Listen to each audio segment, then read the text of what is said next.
So, ayun. So, ibig sabihin, kung sino yung tamang sagot, na yun ang yung mag-remain hanggang sa the rest naman natin. Meron tayong 15 questions, guys. Okay? So, papagalan tayo dito. At ang prize, anong prize? May Grace Cafe daw. Nag-promote?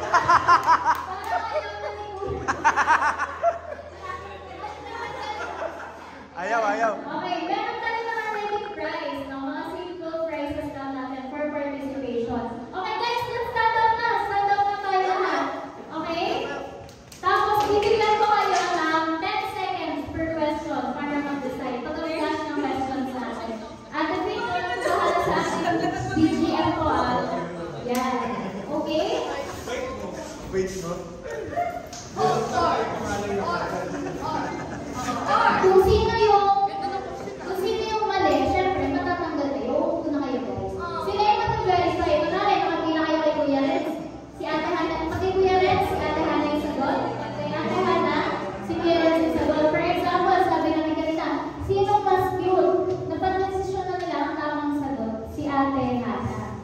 Syempre, sorry kapatid ko si Ate Hana. So, lahat ng pumila, sumagot na yung Kuya Renz, out na kayo guys. Okay? Okay? Gets pa guys? Gets? Parang sakot din tayo ngayon. Okay? Let's start with our first question.